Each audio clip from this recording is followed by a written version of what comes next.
Go. El Nino. It is the warming of parts of the Pacific Ocean that happens periodically, and this causes temperatures in affected countries to increase. This in turn causes drought and a shortage in both water and food supply. Alam nyo ba, nantutuyo ang aming mga pananim at tila'y sobrang init na ng lupa. Nauubusan na ng tubig para sa aming mga sakahan. Paano na kaya iyon? Natitibag na ang lupa, wala na kaming aanihin. Ano ba naman yan According to the November 30 report of Pag-asa on the El Nino situation, these following provinces have been affected by this phenomenon. As you can see, parts of Visayas, Aklan, Antique, and Albay have been under a dry spell. Negros, Cebu, Leyte, Samar have had dry conditions, and northern western Samar have experienced drought.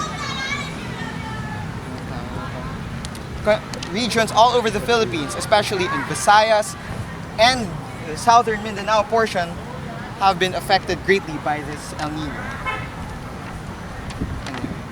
The El Nino phenomenon also greatly affects agricultural sector. Hence, employment in our economy are also affected. Last year, the employment rate according to the October Labor Force Survey was at 94%.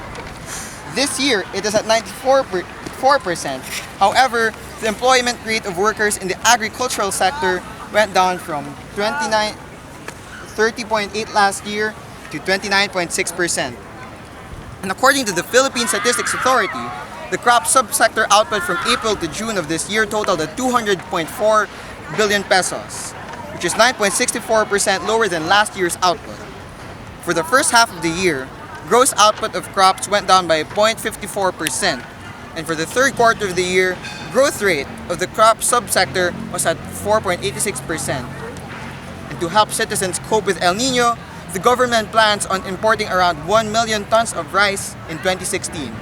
According to a statement by Communications Secretary Herminio Sonny B. Coloma Jr., the Department of Agriculture was directed to provide necessary support and assistance to farmers and fishermen and other workers in vulnerable sectors, and the National Water Resources Board will construct additional water catchment areas, as well as water sanitation facilities nationwide.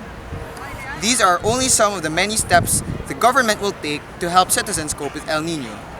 Now, let's go to our weather science correspondent to learn more about the El Nino.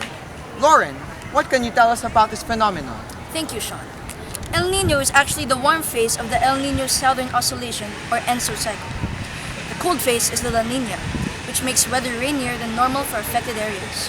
The ENSO cycle is a periodic warming in sea surface temperatures across the central and east-central tropical areas of the Pacific. On average, it can last up to 9 months or a year and happens around every 2 to 7 years. A well-known case of the El Nino was the 1997 to 1998 phenomenon.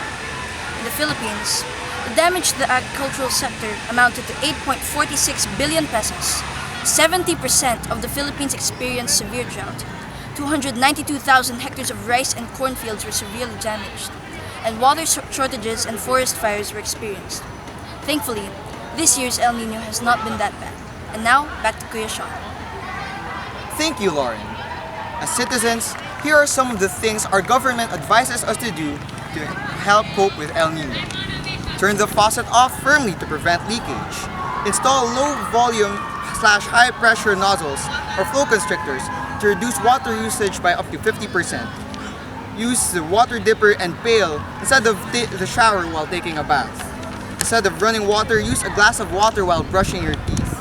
Buy new water-efficient toilet bowls that consume only 2.6 to 4 liters of water for every flush. Old models use up to 14 liters of water per flush. Discard leftover food before washing dishes. As much as possible, use a basin to save water as well as dishwashing soap. Wash all your clothes at once.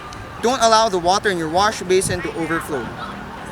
Reuse water from your laundry to flush your toilet, clean your car, or water your garden plants. That is all. Stay safe and have a good day.